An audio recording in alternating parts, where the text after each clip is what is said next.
Hey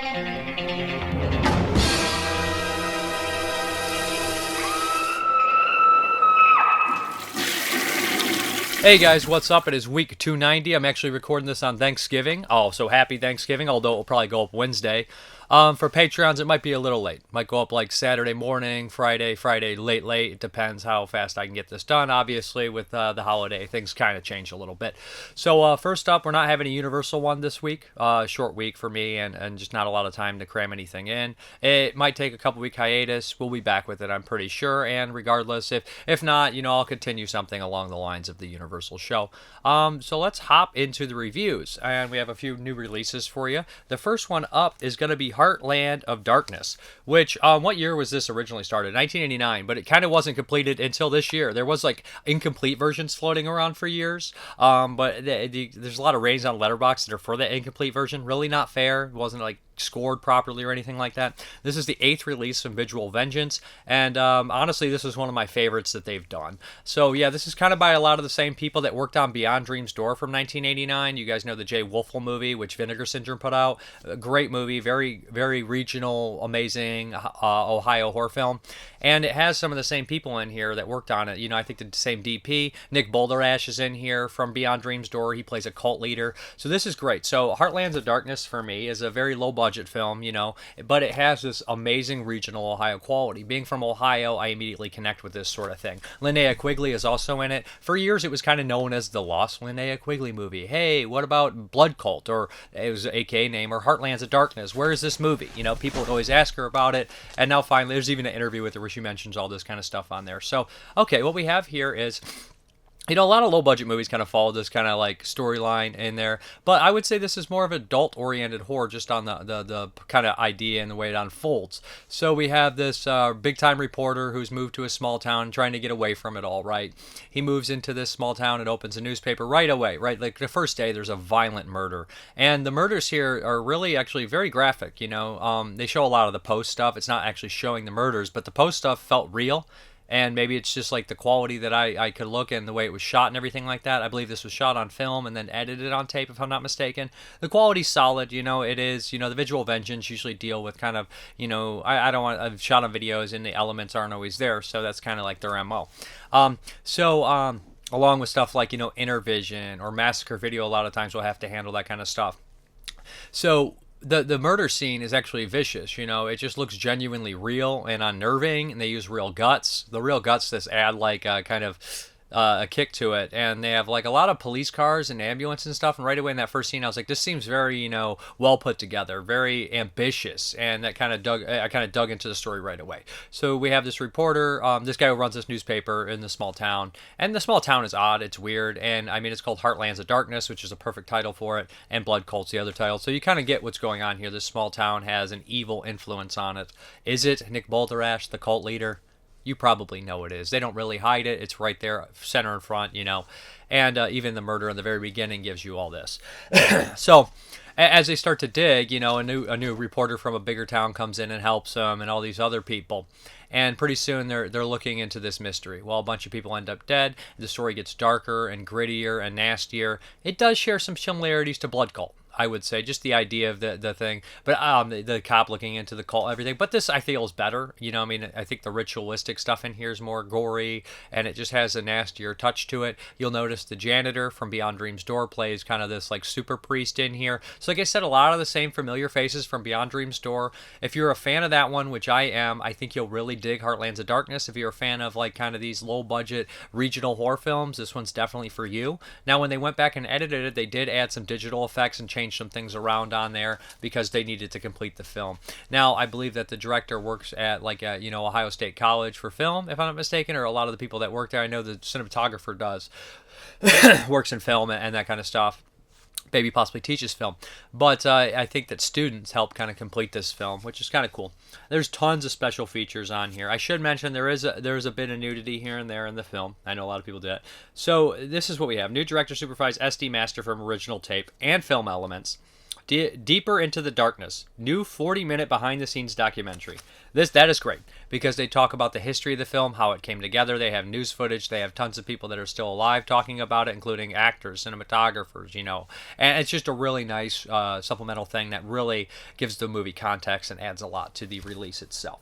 Commentary with director Eric Swelstad, star Nick Balderas, cinematographer Scott Spears, and composer Jay Wolfel. Now, Jay Wolfel directed Beyond Dreams Door. Scott Spears was the cinematographer on Beyond Dreams Door. Nick Balderas was the main star in Beyond Dreams Door. And I'm sure Eric Swelstad had something to do with it, too.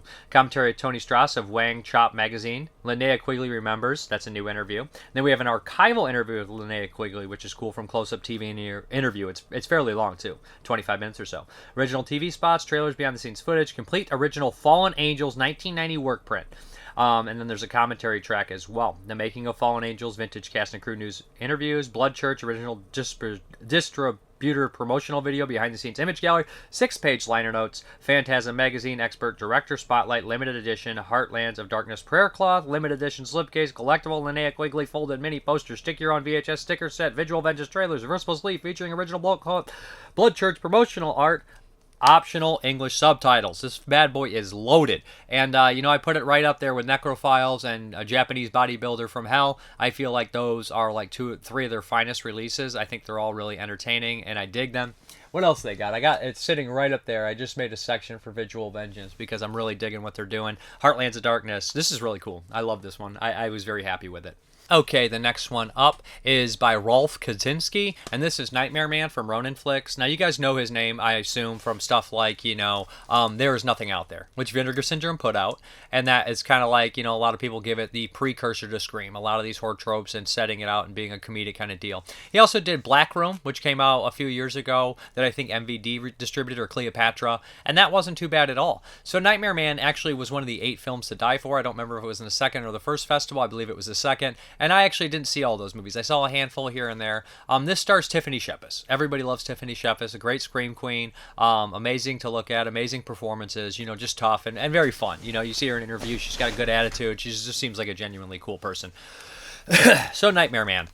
Right away, I noticed that it's 2006. So this is not my favorite time for American cinema. Like I always say, 1997, 1996 to like 2006, 2007. It's real rough for me when it comes to American cinema. A horror cinema, it's just not very good. Like, I know that there's a lot of great non-horror films and there's a lot of good foreign horror films that time.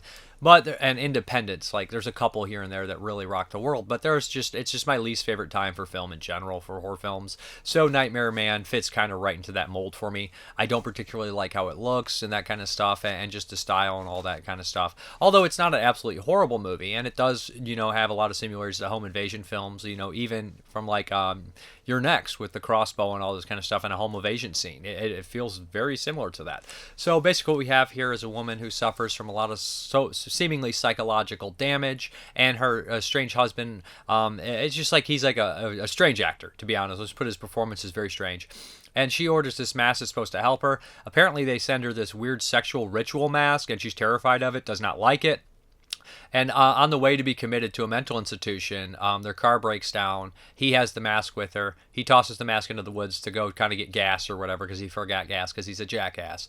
And what happens is, this mask, which she imagines attacking her in nightmares and stuff like that, somebody starts attacking her with this mask after she threw it in the woods. She thinks it's a demon. Is it a demon? We don't know. She stumbles on this cabin in the woods with a group of 4 people that are kind of hanging out and everything. One of those is Tiffany Shepis. They're kind of getting, loose and drunk and all these kind of things, and boom, she runs into them. They're unsure of her. They get a hold of her husband, but this guy outside, this demon outside, is attacking them.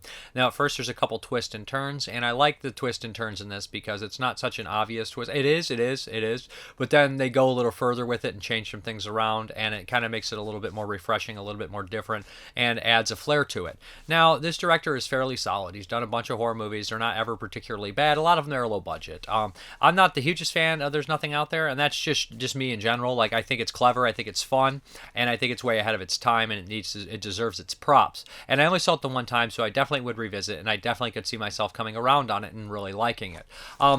But I remember enjoying The Black Room. Nightmare Man, I'm kind of torn in the middle. To me, it's there's a lot of things I don't care for, but when they have some twists and turns, they add an element to it. They have some gore, and they have some decent practical effects, and they have some nice twist, which I did enjoy. So I'm kind of coming down on the middle. I think it's maybe worth a slight recommend if you're into his films or if you know about Nightmare Man. The Blu-ray, it looks pretty solid. It's not I told you, it's not a perfect time for film for me. So like the visual stuff doesn't really pop to me and everything like that. So we have a new interview featurette. There's something out there, The Making of Nightmare Man. That's pretty long. That's like, I think 40 minutes, if I'm not mistaken. It has, Tiffany Shepis and some of the other actors and actresses in the film, of course, and Rolfe Kaczynski, or how do you say his name? Kaczynski. It's not Kaczynski, not Ted Kaczynski, but Kanefsky.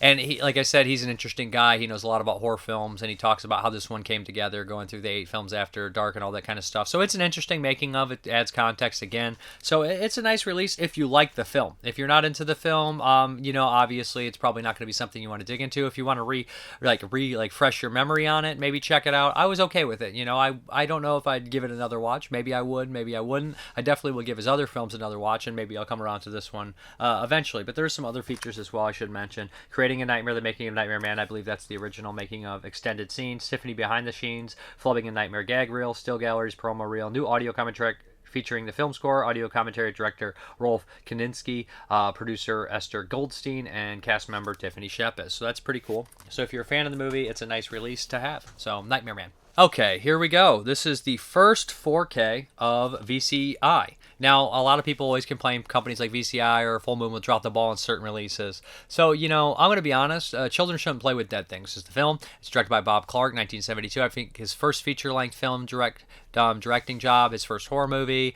Very iconic horror film. Bob Clark went on to do Black Christmas, Death Dream, Porky's, Christmas Story, Murder by Decree. The guy's got Baby Geniuses. He's got a huge long list of films he made. A lot of iconic, a lot of classics. He's a very good and capable director, and he's made some great films. So this one is where it kind of all started. Alan Ormsby is a big part of this movie. He stars in it. He helped write it and did special effects on it. So it's like we got this crew that came from, I think mostly Florida area, and they're making movies. And Bob Clark is a huge part of horror history. So anyways, getting into like the release of this film, the release history of this movie. I'm going to be honest, I had this DVDs of this and Blu-rays, and Children Shouldn't Play with Dead Things has never been a particularly good-looking film. It's low budget. I imagine elements aren't perfect. This looked better than I've ever seen it. I'm sure that people that are vastly familiar with Children Shouldn't Play with Dead Things would point out, problems with it. But as far as I'm concerned, I remember Blu-ray, DVDs in particular, looking really off-colored, really gross, and just not well done. There is no HDR in here, I don't know if they skipped out on that. But so basically, yeah. This is Children Shouldn't Play with Dead Things. Nobody's ever seen it. Heavily influenced by Night of the Living Dead from 1968. We have a group of like 8 or so theater geeks, hippie things, led by Alan Ormsby, who is a complete dick. He has these people basically under his control at threatening to fire them from their job. So he basically takes them on this island, and he wants to do all these weird kind of antics where he's digging up bodies and causing all this mischief. His band of characters are very strange, very bizarre. I think his actual wife at the time, Ayla Ormsby, I can't think of her name. She is this one character that's just kind of out of it. You guys ever remember the 70s character that's just out of it? Think Lynn Laurie from any movie from the 70s. Think Let's Scare Jessica to Death, the lead actress in that. Just out of it. They're just completely out of it. And I love that character type. She's great in it. And then you have some other familiar people. Not familiar, but just kind of zany, weird people. And for the first 45 minutes or so, an hour and like 26-minute movie, it's kind of like buildings, like I guess there's a good atmosphere on it. The cemetery is creepy on this island, and you're learning how big of dicks these characters are, and they're going these rituals, and you're waiting, and eventually when it does happen, the dead do rise. You have the siege part, and you have some really great camera work that's absolutely terrifying. The part where they go over the grave and all the zombies are rising from the grave in the wide angle, I think that's a tremendous shot. I think it's the stuff that nightmares are made of. The thing about Children Shouldn't Play with Dead Things, I would put it in the same caliber as something like The Child from 1977, where these are movies movies that belong at midnight, where you're staying up real late and it's past midnight, you're half asleep, you put this on and you're in a haze, you're hypnotized by it, and you're like, what the hell am I watching? This is so stupid. And then by the 40-minute mark, you're like intrigued, you're terrified, and it traumatizes you in this weird kind of way. And this movie is perfect for that. I think it's just one of those genuine kind of strange oddity films that's just bizarre, and happens to be directed by someone who would go on to make two of the greatest horror films ever made, in my opinion, Death Dream and Black Christmas. They're fucking fantastic, and do other things as well. Like I said, Porky's had its moments, and of course, I mean, its time, I should say, and Christmas Story as well is an iconic film. So it's just kind of a strange piece. It's a strange film. As far as, like I said, the picture quality, it looks better than I've ever seen it, and I'm sure other people can point out problems with it, but I'm not going to be able to, because I'm, my history with the film is, probably watching it on DVD here and there over a couple times over 20, 25 years. But yeah, I always had a kind of a slight affinity for the film, and it grows with this release. What I really liked about this release is they have a 90-minute video documentary, Dreaming of Death, Bob Clark's horror films. Now this is from the 101 release. It says 101 at the end, and it has people that work with Bob Clark, tons of people on here that I really enjoyed, seeing their input on there, assistant directors, composers. But the one person that really shined for me was Chris Alexander. Now, Chris Alexander is a director himself, a Canadian director, if I'm not mistaken, which adds an element because a lot of Bob Clark's movies were made in Canada, although Bob Clark is not Canadian. They were made in Canada. So they go over, the films he produced, the films he directed, including, of course, Children Shouldn't Play with Dead Things, Death Dream, Black Christmas, Deranged, which is a great film, Murder by Decree, Porky's, Christmas Story, all that kind of stuff. They brush on all these movies, Rhinestone. So the thing is, they go over this, and Chris Alexander's in here, and I've heard him on some commentaries, in their early commentaries, more joke kind of commentaries. So, but when he gets to flex his his horror history knowledge, it's pretty impeccable when it comes to Bob Clark. He has a lot to say about him. It's all interesting. It's all well done, and I was happy that he was a part of this release, because you need to have the kind of the historian in there, and he was a good choice for it because he's he's from Canada. There's a couple of historians, but I think that he kind of just shined in here and understood the regional kind of filmmaking he started off as, and how he grew, and how he talks about his films. Although he loved some of the lower budget stuff, they get better as he went on, as he got more to work with, and I do agree with that. But anyways, this is a nice release that has a bunch of other stuff on here. There's a commentary which was made in 2007, moderated by David Gregory, who runs Severn Films. That was nice. It had Alan Ormsby in there, his ex-wife, who plays the character I mentioned before, and another actress in here. So that was nice to hear that, all of them sitting down talking about it, who's passed away even at 2007. And then we also have a new 2022 Alan Ormsby fan Q&A, commentary Alan Ormsby, Jane Daly, and Anya Cronin, 4K original theatrical trailer, Confessions of a Gravedigger, interview with Ken Gotch, Grindhouse Q&A, Memories of Bob Clark, a tribute to the late director, photo gallery, Dead Girls Don't Say No, music video by The Dead Things, Cemetery Mary, music video by Dead Things, fan tribute video, special liner notes booklet with Paul McCabe, radio spots, plus more. So this is a 3-disc set here. I'm glad to have it. A lot of creepy zombies. The zombies are really creepy in here, and there's this great moment, spoiler, where Alan Ormsby's character, Alan, is running up the stairs, and he's with Ayla and Anya, and basically the zombies are going to get him. Get both of them, and he throws her down the stairs, and she's like, but the zombies stop for a second and look at him too, like, you're a fucking monster. It's so great. And then he runs up the stairs and locks himself in, only to be killed by Orville, the zombie that they use most of the ritual stuff for. It's a great movie. It's really entertaining. Now, it's really rough around the edges, so if that's going to be a problem for you, you might want to steer clear. And but I enjoy it. I love the zombie movies made from Night of the Living Dead to Dawn of the Dead. They have a special flair, a special quality, and there's just so many cool ones, like Let Sleeping Corpses Lie, Tombs of the Blind Dead, Messiah of Evil. There's a lot of cool ones, man. Just weird ones that went off the rails in the strangest ways, and Children Shouldn't Play with Dead Things is one of them. Okay, the next one up is a Vinegar Syndrome release, and let me look when this one was made. I always forget. 1989. We have a lot of 89 stuff, a lot of 89 talk here, and this is Beware Children at Play. Now, this is one I'd never seen. This is originally a Troma film, maybe Troma distributed, but I think it's just a Troma film in general. It's hard to say. I remember always the trailer. Everybody remembers, anybody that had any Troma DVDs, every time you did something interactive on the menu, you'd see a scene from Beware Children at Play. Now, I had never seen this. I thought it was time to check it out. I pop it in. I'm amazed how well it's been remastered for Vinegar Syndrome. I'm like, wow, I don't know if you could ever do better than this. So this is essentially kind of your deal. It's like a slasher, but it's also in the vein of Children of the Corn, right? So we we have this famous writer, I guess in a caliber of a Stephen King, who writes his paperbacks always have gross covers, but the subject matters are fairly interesting. Him and his wife are going to meet with one of their friends whose daughter went missing in this rural area, and they're thinking that they can help the couple, kind of just to help them get their bearings and stuff. They're taking their daughter with them. When they get there, they realize that several kids have disappeared from this area, and we also in the very beginning we're like treated, I guess I'll say treated to this young kid being left in the forest by himself while his father dies. His father was some sort of philosophical teacher or something, or literary teacher, and taught him all these strange things. So anyways, what happens is the writer goes in here, and the first thing that they do is they set up a great red herring. I thought this was probably some of the strongest stuff of the film, when they set up this Bible salesman who gives him this big spiel and huge exposition dump that's needed, I guess.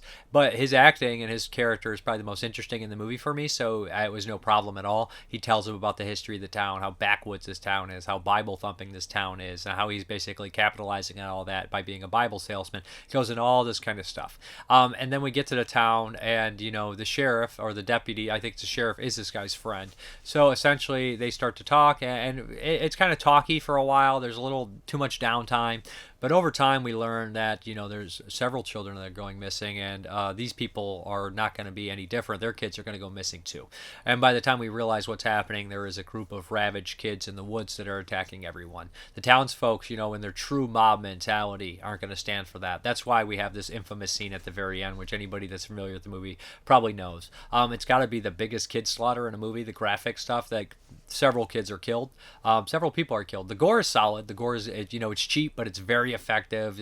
Guts, that kind of stuff. The gore is solid. I enjoyed it. The plot, it's fine. It's a Children of the Corn riff. As far as like the pacing's a little off. I honestly think it's a little too slow in certain times, but for the most part, all that is decent. I enjoy the movie. It's not perfect. It's not horrible or anything. It's a little above average for me. I would watch this again. I would pop this in. If we ever drew 89, I wouldn't skip on Beware Children at Play. And I'm very happy I finally got to see this bad boy after years and years. There are some special features on here, some of which I checked out.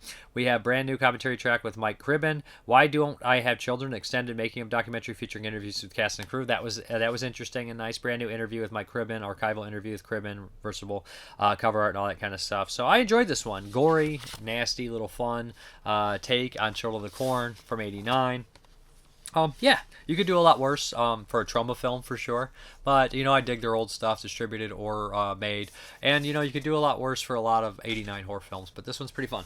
Okay, the next one is from Culture Shock, and it's been years since I watched this movie, but I always remembered enjoying it or having a certain fond memory of it, and it's Girlfriend from Hell. I love the cover art that they did with this. This is also, I think, from '89. That's weird. I just so many '89 horror films. I must have been in the mood for late '80s. So Culture Shock is a strange label. They put out a lot of bizarre films that I've covered a couple on here. Death Collector and American Scream. Both interesting movies, varying in terms of quality. I really like Great American Scream, and I really like this one. So Girlfriend from Hell is more of a comedy than a horror film. It's very sex comedy in a lot of ways, over the top absurdity, broad silliness, but it has like these horror elements. It stars pretty much the big actor in here for me would be Dana Ashbrook from Waxwork and Return of the Living Dead Part 2 and some other films as well. Sundown, I think he's in Sundown, A Vampire in Retreat, if I'm not mistaken. So essentially what happens here is we have these two kind of like nerdy people that are going to be hooked up on a blind date. We have a couple that wants to do this. The guy's like, who gives a shit? He's kind of a prick. And I should mention that every character in this movie is absolutely over the top. They're absolutely ridiculous. They're absolutely hilarious, to be honest. There's a lot of zany, weird characters, a lot of great one-liners, a lot of fun stuff going on. So essentially what happens is these two are going to hook up at this party. They're supposed to meet at this birthday party for this guy named Rocco, who's a hilarious character. And what happens is, it's not going to go very well. There is a cameo by James Karen, who I should mention. I love James Karen. Return of the Living Dead, of course. Poltergeist, Mulholland Drive. Excellent actor, excellent character actor. He's got a very fun moment in this film.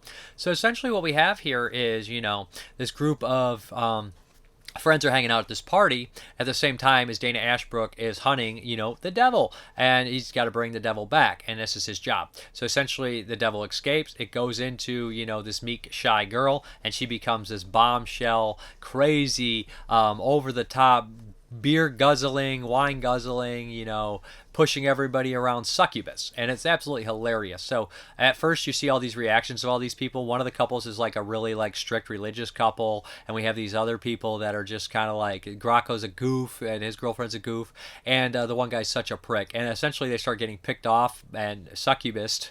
I guess that's the best way I'll put it, in hilarious detail. This lasts for about like 40 to 50 minutes of the movie. This is all great stuff because the characters interacting are all the best parts of the movie. They're priceless. They're very written very well in a goofy kind of zany late 80s way. And then we kind of cut back to Dana Ashbrook showing up, and we get this huge dump about his backstory. This is the least interesting stuff here, just because Dana Ashbrook's character is not as interesting to me as the other ones. So he kind of like that stuff falls a little flat. It's not horrible. I like Dana Ashbrook, but that stuff is just not as good as the other stuff going on. But when we come back to kind of tie everything up, it's really fun. You know, the restaurant stuff is brilliant. The nun stuff is really funny. This movie has a lot of charm. It's really cute. It's really clever. I enjoy it quite a bit. I think a lot of people will enjoy it if you're into the late 80s stuff. Now this looked fantastic. I thought that it looked amazing. They did a great job in the remaster. Sound was okay. It wasn't perfect. It was less than the visual quality, but it wasn't horrible. It was still good. As far as the special features are concerned, I actually have this bad boy on VHS. We have feature-length commentary with director Daniel Peterson, interview with producer Alberto Lenzi, interviews with actors Lyanne Curtis, Sarah Katie Coogan, and Girlfriend from Hell, the musical creator Sean Matthew Whiteford, moderated by Brian Henderson of Vinegar Syndrome. This was a blast to me because I didn't know this is a musical, and hearing this guy say how he adapted it was really cool. And also the interviews with the actresses and everything like that was nice.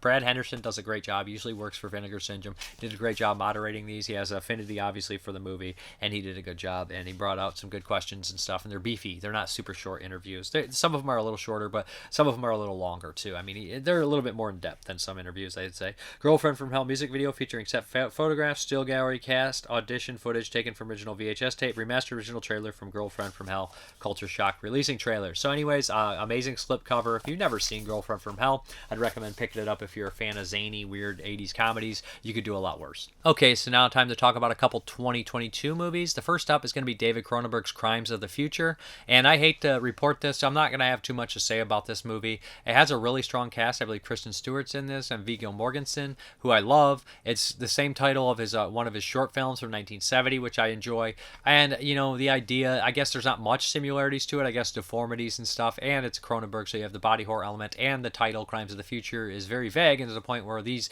takes place in the future, and these are going to be the crimes by humanity in the future, is what I'd say. So, essentially what we have here is people stop feeling pain, and they essentially are doing these weird surgeries, and they cause mutations, and people are developing organs, and they're doing a lot of these extreme body modification, and it's bizarre. So you have these people that pursue that, and they think it's this evolutionary place, and then some people believe that, you know, it's a mutation, and they got to stop because it's going to ruin the human populace. So you have kind of these factions fighting. Viggo Mortensen is like a street performer. He's very popular. He's very beloved by a lot of people, and he's almost worshipped amongst these people that believe it's an evolutionary thing, and they want to pass on. See, that people are worried that if, you know, these people have changed their organs and then they have offspring and they're born with those organs, they've kind of defeated, you know, they're no longer human and they screw up everything.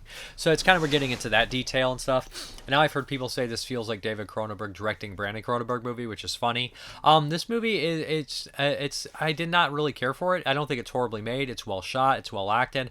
But to me, there's just way too much people whispering under their breath about certain things. That's kind of the entire film in general, as people just kind of leaning in and whispering about certain things and just like talking about what's happening. There's a lot of exposition. There's a lot of strong dialogue. The acting's fine. The acting's well done. But at the same time, there's some visual things that are great, but there's just not enough of it. It's just not enough of it. And by then I've lost a lot of interest.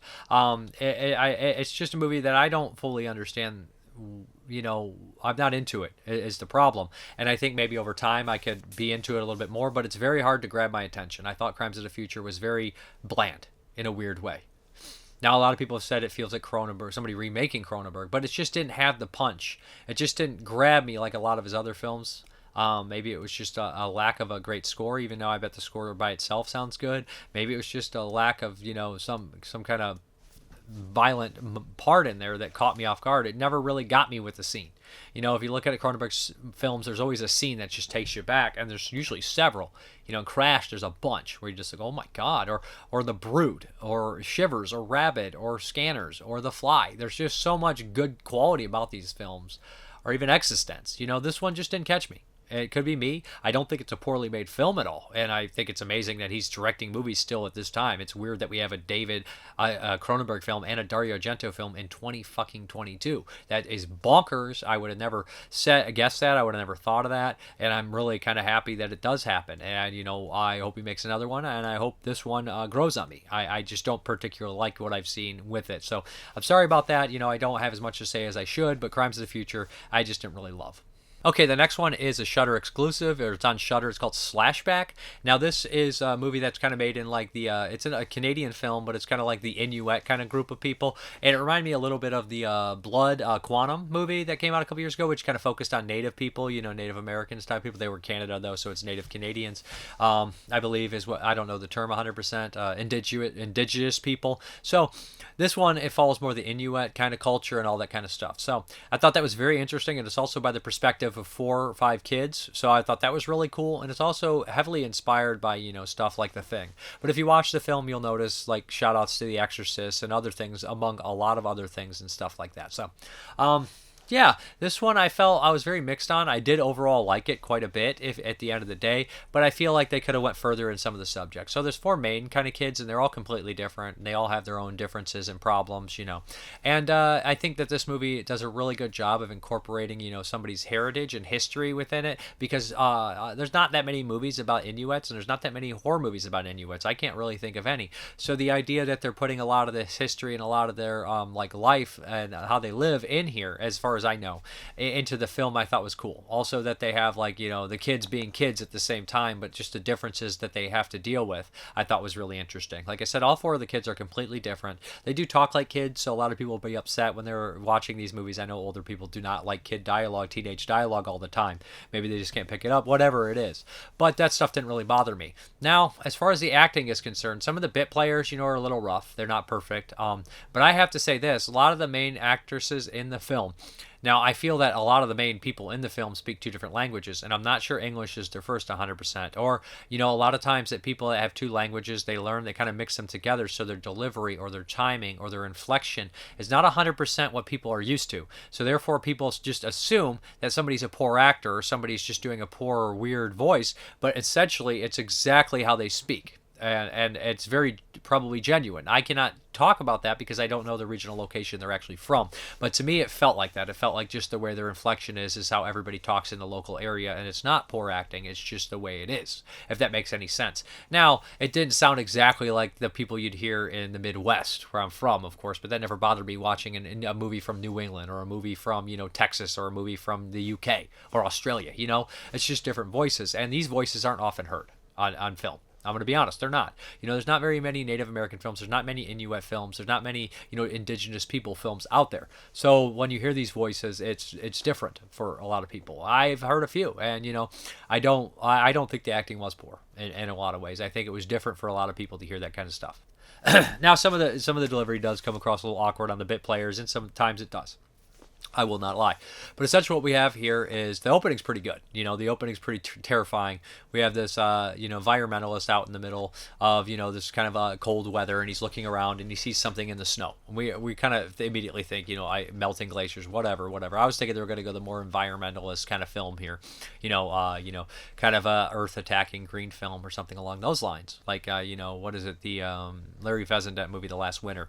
So essentially this guy's attacked by something in the snow. He disappears, and over time, the group of kids take the boat out that they shouldn't, and they go out and they find something really weird, this polar bear that's not moving correctly, and it turns out it has this strange parasite.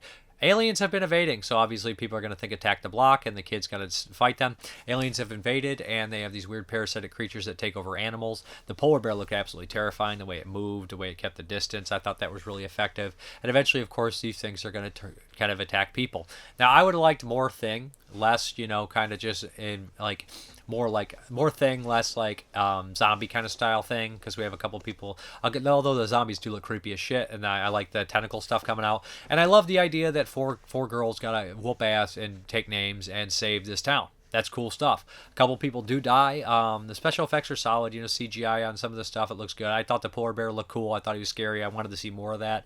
I wanted to see more mutations, I think, is what I was looking for. But what I'm looking for and what the directors wanted to do are two different things, and you shouldn't hold the movie for, you shouldn't hold it really against it. So overall, I enjoyed it. I thought that they had nice touches within the characters that kind of reflected, this kind of culture that I'm not too familiar with. Now, like I said, it could be completely inaccurate and I wouldn't know the difference. So it's kind of like when I went to see, I know this is a dumb comparison and probably insulting, but Guardians of the Galaxy, and I knew the characters only slightly. So if they changed anything, there's no sweat off my ass, but like if I watch The Thing or Spider-Man and he's completely changed for a negative way, in a stupid way, like now Spider-Man has to eat chewing tobacco and spits it in all the villains' eyes. I'm like, why is this the Thing? I'd be confused.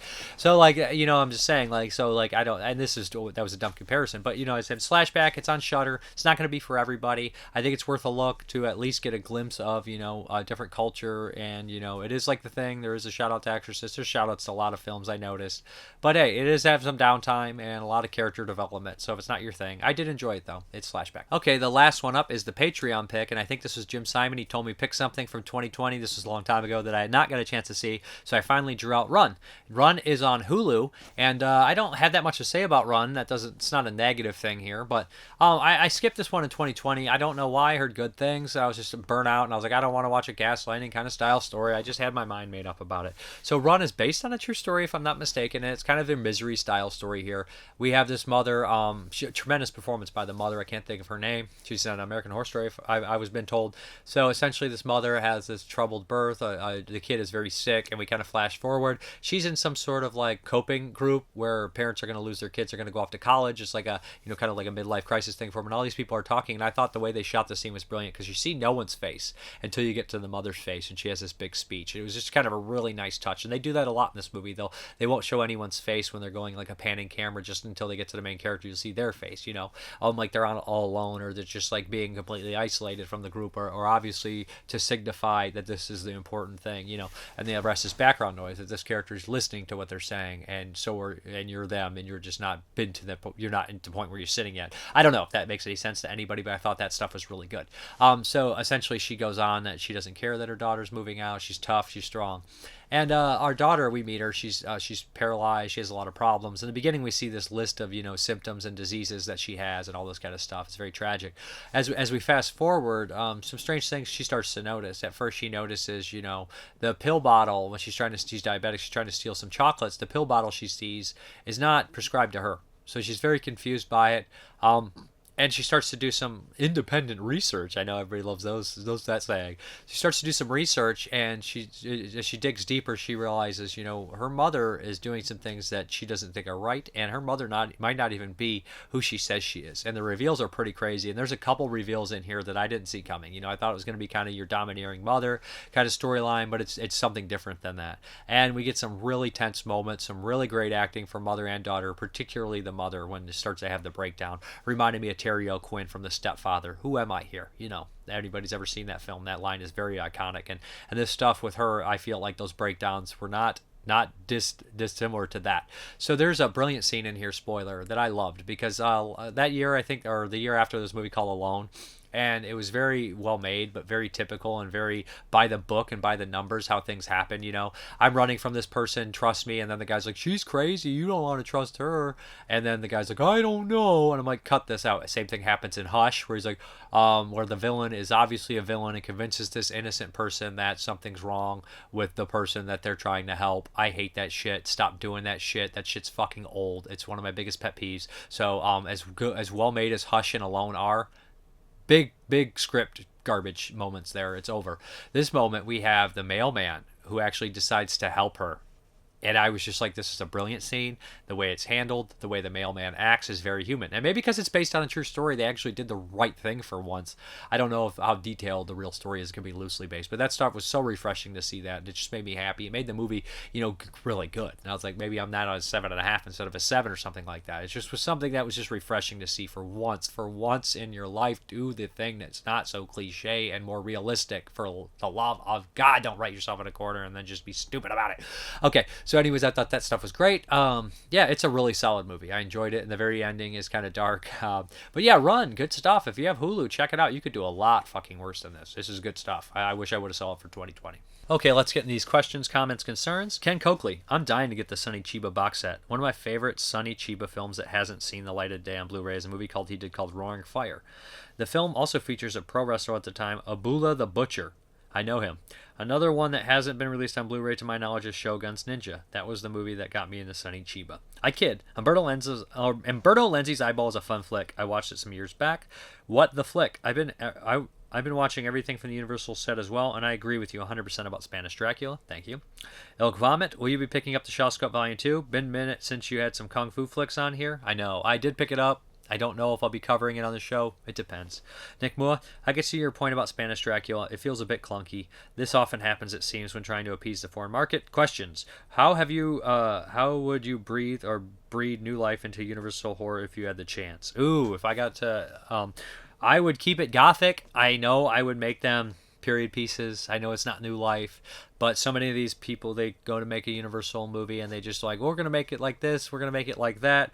And I would basically just do the Universal horror films, but I would incorporate, more, I would want like, Quasimodo in there, although he really wasn't there. There was Hunchbacks, I would do that, but I try to bring in the Phantom more, the Hunchback, Dr. Jekyll, these other classic monsters within the Universal monsters, and I would create the universe. I would actually create the universe, and it wouldn't be action universe, it would be a horror universe. It would be, you'd be seeing House of Frankenstein, you'd be seeing, Phantom of the Opera and Dracula, Opera of Blood or something like that, and they'd cross over. Like, I do crossovers that we hadn't fucking seen. Like, yes, I don't know how it's going to work, but Creature from the Black Lagoon is going to somehow meet the Wolfman. This kind of shit like that, like, let's say the Wolfman hears of a rare fucking vine or ailment in, like, the Amazon jungle or something, and he goes there to get it.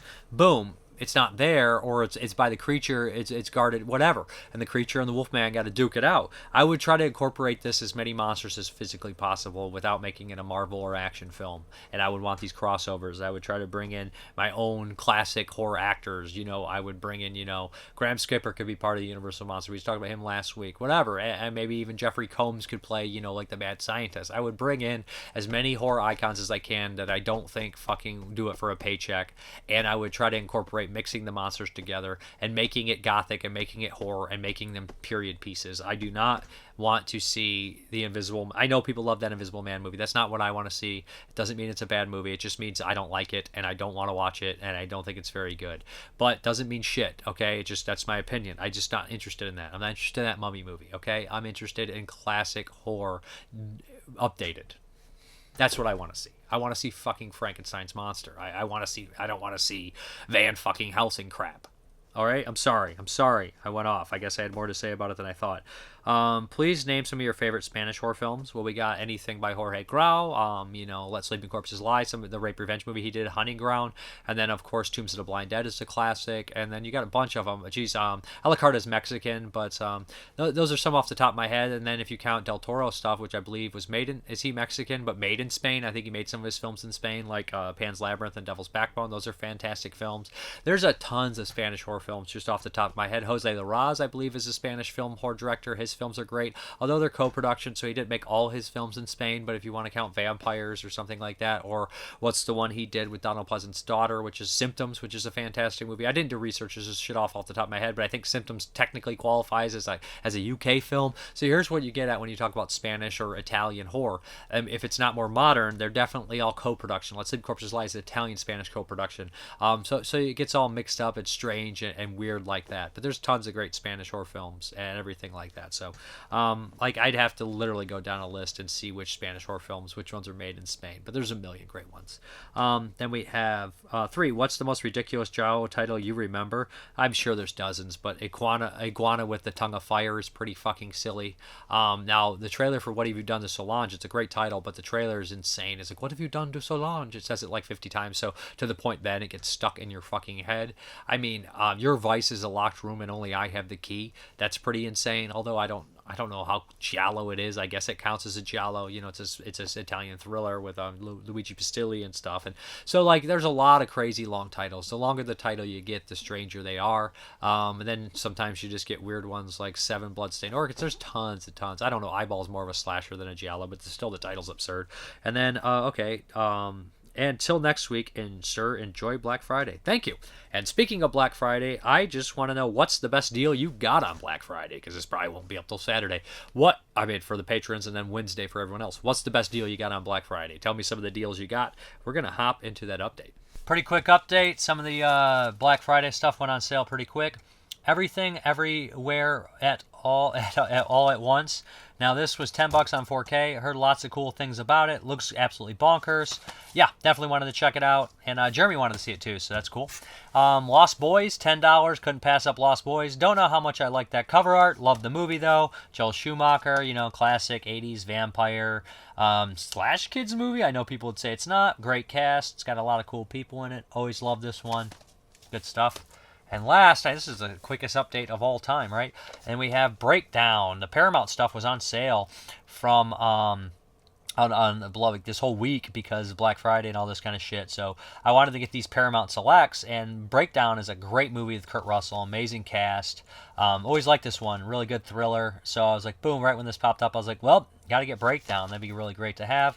I noticed that I think the two cameras, although they're set in the same quality, they don't necessarily look the same. So when we switch between camera A and B, there might be some slight color quality grading difference, and I apologize for that. Although the settings are the same, sometimes things just don't look the same on these cameras, so I apologize for that. Okay, guys, thank you very much for watching, and as always, have a good one. Me.